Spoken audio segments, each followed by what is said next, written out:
Devil May Cry is a series known for its style, combat, edgy characters, and cool bosses, but known by me for having some of the worst gameplay in a video game. Devil May Cry may be the most frustrating game I've played recently, and I just sat through the torture of Silent Hill 4. With its jank gameplay, terrible camera, and lack of any substance to most of the characters, Devil May Cry is simply not that good.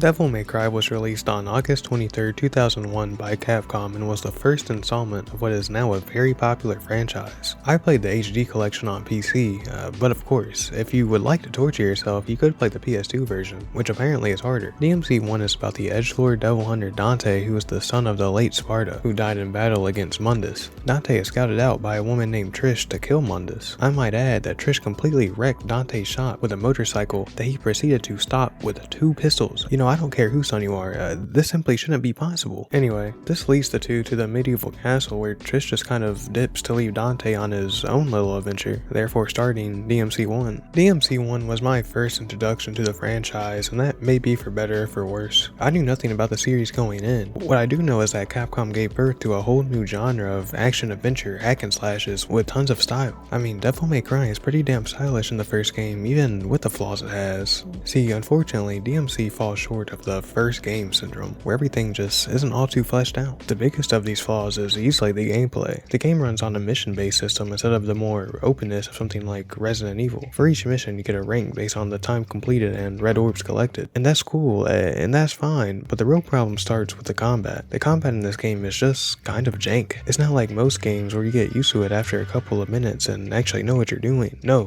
throughout the entire game, you'll be at the edge of your seat struggling to put in the proper directional combat. I will say that the weapons are pretty cool though. You get a lightning sword and these fire fists as your main switchable items. Personally, I like the sword better, but that's besides the point. Both weapons have unlockable abilities and moves typically used in the devil trigger state and make for some pretty cool attacks alongside the regular combat. However, that doesn't change the fact that it will, without a doubt, take you most of the game to finally get a complete hold of the combat system. But I must admit, when you do, you'll definitely look cool slaying any devil that decides to come your way. I guess just because the combat is jank doesn't mean it's bad, right? Now I'm sure that a lot of people are fine with the combat and actually like that it's more of a challenge, and I'd typically be one of those people too. Unfortunately, here it just ends up being mostly frustrating, and a big part of that is the camera. The camera in this game is actually atrocious. Literally one of the worst cameras I've had to deal with in a game. See, they decided to go with the fixed camera angle route, which is fine. I like some of the fixed camera angles, but what the heck does DMC know about them? The answer is nothing, because besides enemies, you'll be fighting the camera most of the time. This mostly becomes an issue when you are fighting literally any boss in this game.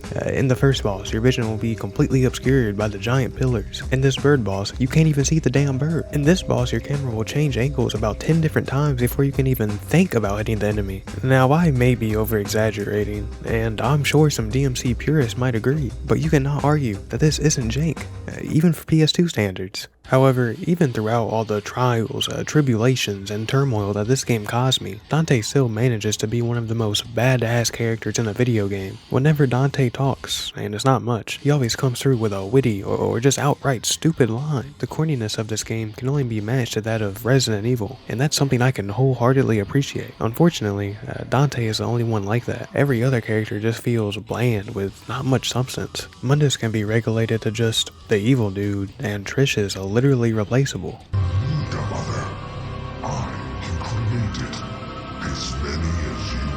The enemies in this game are alright, nothing special, I mean, not to me anyway. There are these puppet dudes that are kinda cool, some ghosts that have nothing on the Silent Hill 4 ghost. There are these stupid little lizard men that have so much health and do so much damage for no reason. So make sure you have a good bit of health or know how to dodge when you fight them. There's an array of other enemies too, but nothing that necessarily stood out to me. As far as the bosses go though, there are only 5, 4 of which are repeated, 3 times each. This is another thing I dislike about the game. After fighting any of the bosses the first first time, it just becomes a chore the next. Especially Griffin, the bird boss, when the fighting area is the most inconvenient place possible. Every time. This big blob also sucks to fight since you have next to zero depth perception. Nello Angelo, or Virgil, is the only boss I didn't mind repeating. Every time was always pretty fun, and his final encounter takes a good bit of skill to master, at least for me anyway. The final boss of the game, Mundus, is also pretty enjoyable. They completely switch up the gameplay in the first phase to have this flying part, which can be annoying at first, but